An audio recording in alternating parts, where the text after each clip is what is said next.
Bienvenidos, queridos hermanos, con ustedes su hermano en Cristo, Jaime Cárdenas, en su programa Conociendo el Catecismo, porque si no vivimos lo que creemos, terminaremos creyendo lo que vivimos. Empezamos en el nombre del Padre, del Hijo y del Espíritu Santo. Amén. Señor, te damos las gracias por esta mañana. Alabamos y bendecimos tu nombre, porque eres bueno, eres santo y eres misericordioso, porque atiendes las súplicas de los que se humillan ante ti, porque eres paciente con nosotros y nunca nos abandonas. Te ruego que envíes el Espíritu Santo para que entendamos la doctrina de nuestra Madre la Iglesia, para que no nos dejemos engañar por aquellos allá afuera que nos vienen a mentir, que estas son meras escrituras de hombres. Tú le dijiste a la Iglesia que ella era columna y fundamento de la verdad, y que solo dentro de la Iglesia se puede hacer una verdadera y auténtica interpretación de las Sagradas Escrituras.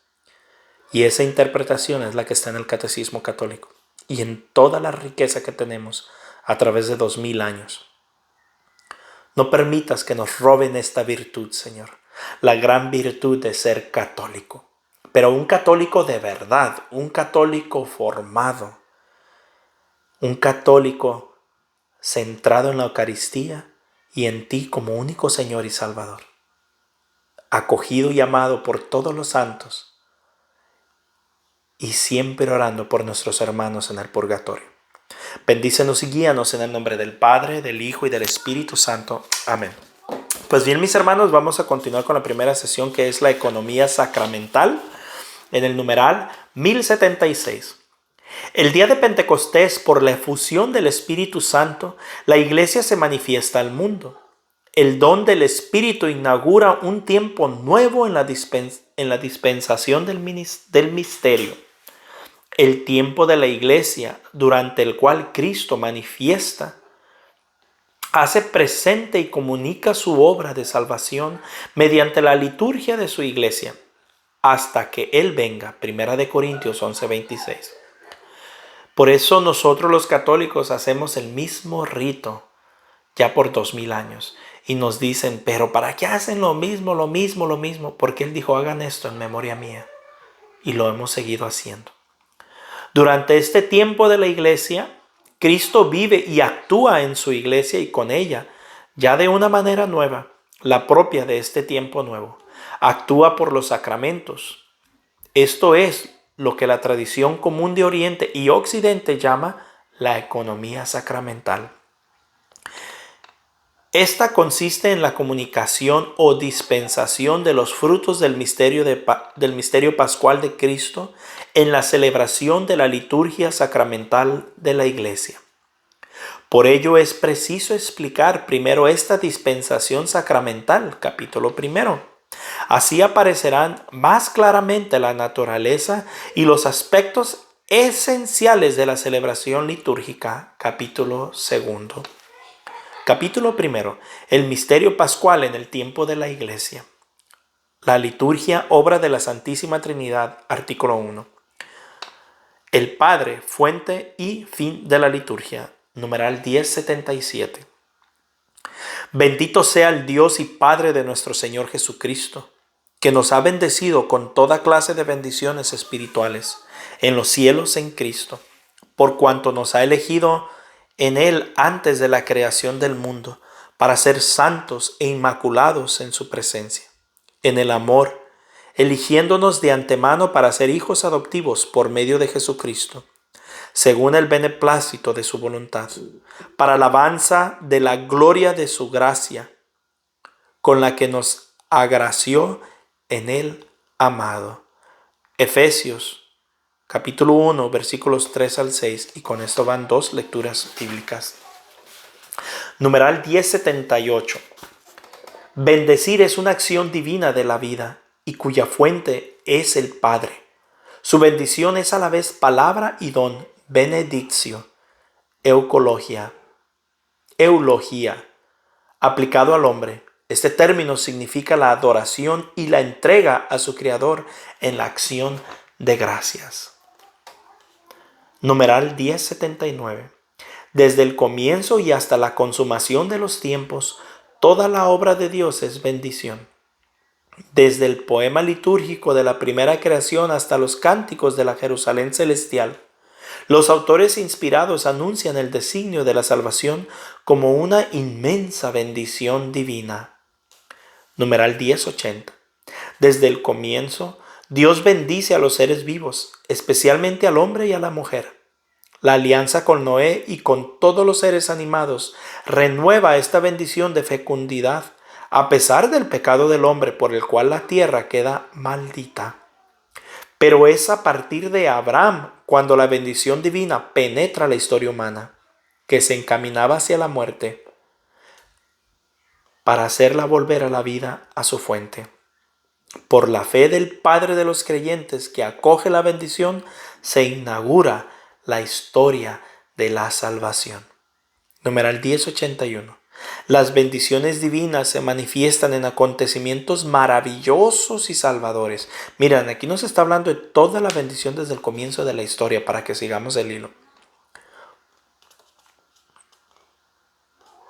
El nacimiento de Isaac, la salida de Egipto, Pascua y Éxodo, el don de la tierra prometida, la elección de David, la presencia de Dios en el templo, el exilio purificador y el retorno de un pequeño resto, la ley, los profetas y los salmos que tejen la liturgia del pueblo elegido, recuerdan a la vez estas bendiciones divinas y responden a ella con las bendiciones de la alabanza y acción de gracias.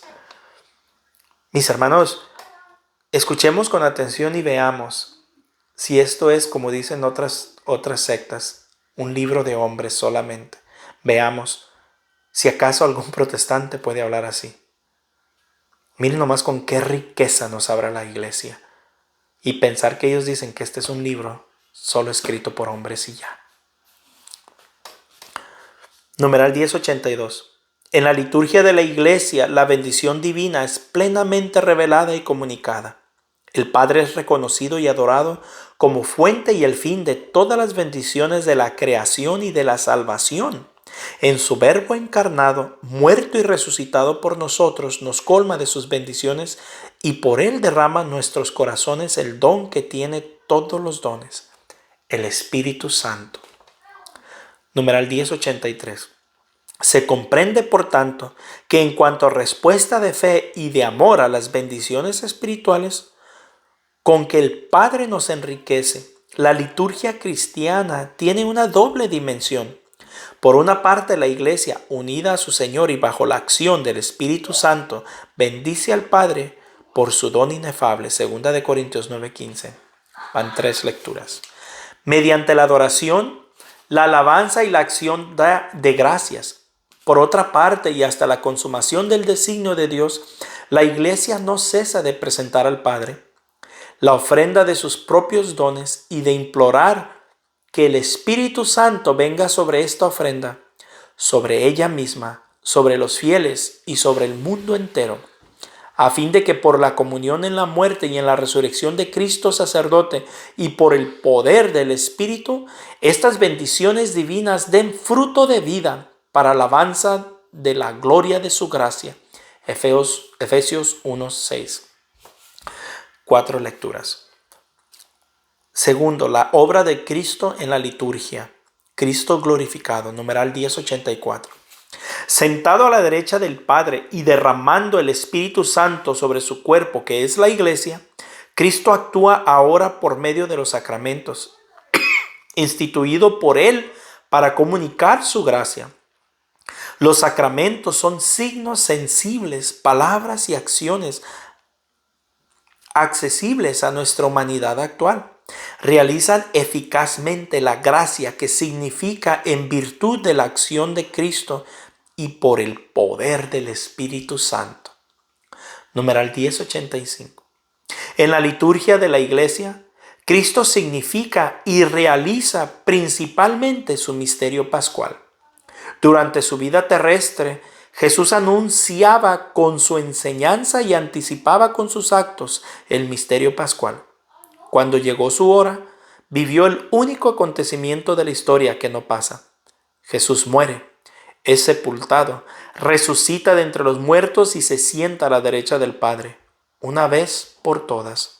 Romanos 6:10, Hebreos 7:27, 9:12. Ya van 6 lecturas. En un acontecimiento real sucedido en nuestra historia, pero absolutamente singular, todos los demás acontecimientos suceden una vez y luego pasan y son absorbidos por el pasado. El misterio pascual de Cristo, por el contrario, no puede permanecer solamente en el pasado, pues por su muerte destruyó a la muerte. Y todo lo que Cristo es y todo lo que hizo y padeció por los hombres participa en la eternidad divina y domina así todos los tiempos, y en ellos se mantiene permanentemente presente. El acontecimiento de la cruz y de la resurrección permanece y atrae todo hacia la vida. Por eso nosotros creemos en la transustanciación. Creemos en que nosotros, cuando celebramos la Eucaristía, estamos literalmente viviendo su muerte y resurrección. No es como recordando algo pasado, sino que lo reavivamos. Entramos al tiempo que le llamamos Kyrios, que es el tiempo de Dios. Y en ese momento Jesucristo es inmolado y es resucitado. No como una manera de tortura, sino como un recordatorio, como un revolver a vivir lo que Él nos pidió. Recordar viene de la palabra repasar por el cordis, por el corazón. Y eso es lo que hacemos. Volvemos a vivir esos momentos. Por eso es tan sagrado el tiempo de la Eucaristía. Todo el tiempo, pero la Eucaristía es el culmen. Ahí no se debe de comer chicle, de andar jugando, de andar tomando, de contestar el teléfono, de mandar textos. No, hermanos, la misa es algo tan sagrado. Si entendiéramos todo lo que es la misa, ni siquiera parpadeáramos de estar extasiados glorificándonos en ese momento, glorificando al Señor. Y me refiero glorificándonos no como engrandecernos nosotros, no, sino como recibiendo la gloria de Dios en nuestra vida, santificándonos el Señor. Desde la Iglesia de los Apóstoles, numeral 1086.